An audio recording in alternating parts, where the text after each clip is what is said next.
You know, I think that's the way they'll go. Back to the air. Goff on second down. Throw left side complete. It's Reynolds. That catch good for 5. It's third down. In recent years, the slot receivers really gained stature in the NFL because they can do so many things. Yes, they can line up wide like your normal wide receiver, but to have that kind of courage and toughness to run routes in the middle of the field and become dependable targets for their quarterbacks and move the sticks, those guys are worth their weight in gold. They've got a third down and 5 to start things out. Tight right. 4 down. Out of the gun, Goff. And this is going to be incomplete. Well, they've had a pretty frustrating first half here offensively, and then just continued there with that incompletion. Yeah, definitely frustrating for them, but heartening for the other guys. Those stop troops, they're enjoying things right now because they've made it very difficult for them throughout the half. And he gets this away, angled for the sideline with a lot behind it. Wow. And no return here. Where will they spot it? They say just outside the 20-yard line.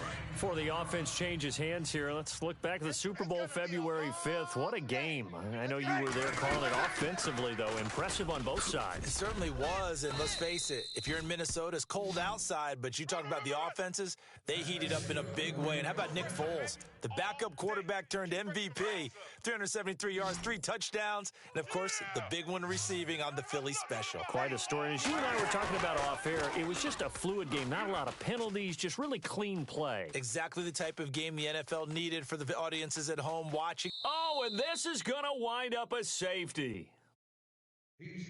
Well, Charles, I've heard of backing up to avoid the rush. I think this takes that to a whole new level. And not upper level either. Now the free kick comes after the safety from the 20 as they bring the punter on to try and get some hang time here.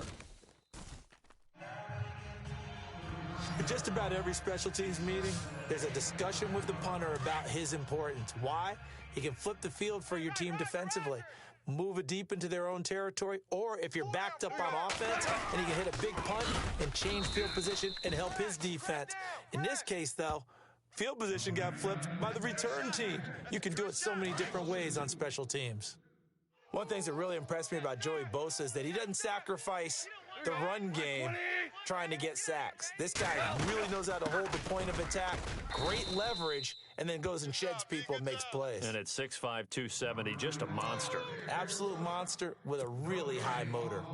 But he was stopped on that play, but he's had plenty of carries all afternoon. Every now and then the defense is going to win one, but I don't think they'll shy away from handing it to him the rest of the game. From the 50, it's Goff.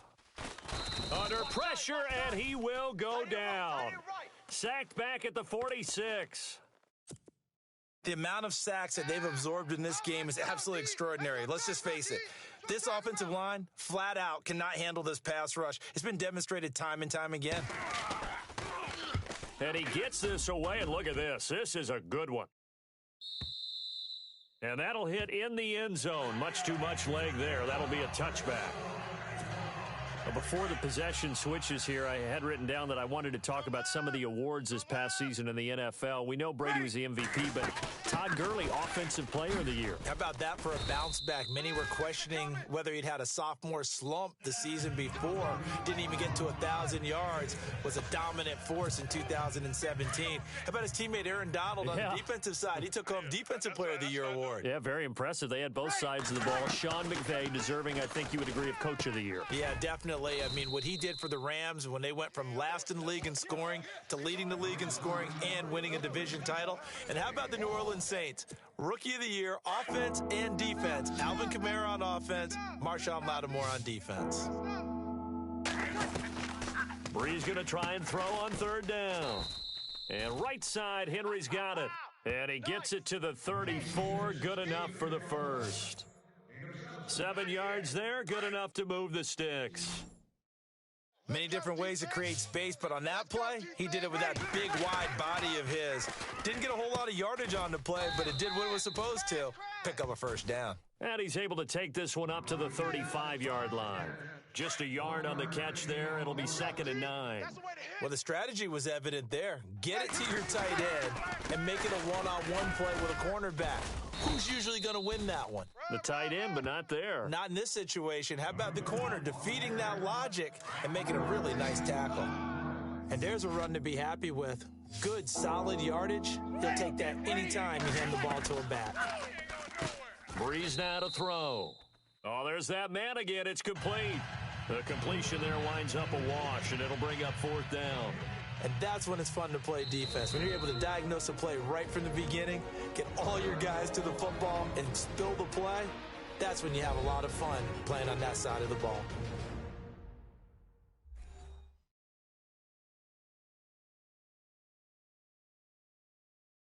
And welcome back. The offensive unit, they took the timeout, and now they get set to line